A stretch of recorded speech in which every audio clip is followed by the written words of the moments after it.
Let's be clear. This new pay offer would not have happened without the strike action taken by ambulance and health workers across the NHS. Thanks to their strength and dedication, the government was forced to change its position and talk about pay. Our members have voted, and the results are as follows. 56% of GMB members have voted to accept the pay offer, on a turnout of 51%.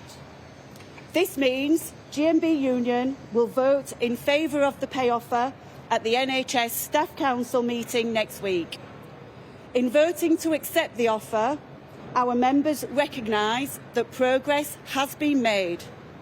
From the government originally offering nothing, health workers will be thousands of pounds better off. It also meets a key GMB demand of a huge pay uplift for the lowest paid, lifting them above the real living wage. But so much more needs to be done for workers if we are to get the NHS that we need. GMB now needs action for our ambulance members, starting by addressing their retirement and unsocial hours enhancement concerns. This is the only way that government and employers can start to seriously address the low morale in ambulance trusts. Today is just one step in the battle to restore NHS workers' decade of lost earnings. GMB will continue this fight so that the NHS and ambulance workers who serve and care for the public get the fair deal that they deserve. Thank you. All right, well, let's take you after hearing there from GMB's National Secretary Rachel Harrison there, saying that the GMB union has decided on a turnout of 51% to accept the government's pay offer. That was 56% of its members voting to accept the government's pay offer. Let's go straight to our health correspondent, Ashish Joshi. He joins me now. Ashish, we're awaiting those results. We have them now, and that does put unions like Unite in a more tricky position now.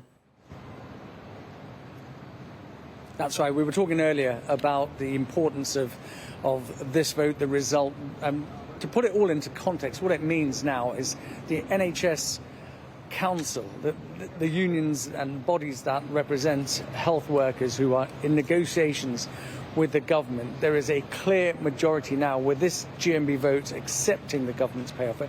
There is a clear majority of the number of health workers who belong to unions who want to see the government pay offer implemented. The NHS Council uses an electoral college style system, and if you look at the bigger unions like Unite, Unison, GMB and the Royal College of Nursing, there is a clear division. We heard from Unite this morning, they have rejected the government's offer. We had heard earlier about the Royal College of Nursing, they had rejected the government's offer. But when you take this GMB vote together with Unison and all the other medium-sized and smaller unions, that means that Staff Council, the majority is now with unions who want to accept the government's pay offer. They will meet next week on Tuesday, and if everyone's got their sums right, and it seems like it's quite clear-cut at this moment, then the Staff Council will go to government and say, we accept your pay offer, and it's likely that the government will implement its pay offer on all of those unions, whether they have voted to accept or reject. But the problem there is, we have already heard from Unite this morning, and they said they will continue with their strike action. They say that the rules of the NHS Staff Council aren't legally binding, so we could see here unions like Unite breaking away from the NHS Staff Council and ploughing their own furrow and trying to go it alone with industrial actions and strikes. But of course, what that would mean is there will be much, much fewer in number, because the majority here is certainly with the health workers who want to accept the government's offer. It's not an end to the strikes, it's not an end to the industrial action, but it certainly will be cheering news for the government that the GMB union has decided, like Unison, to accept their pay offer.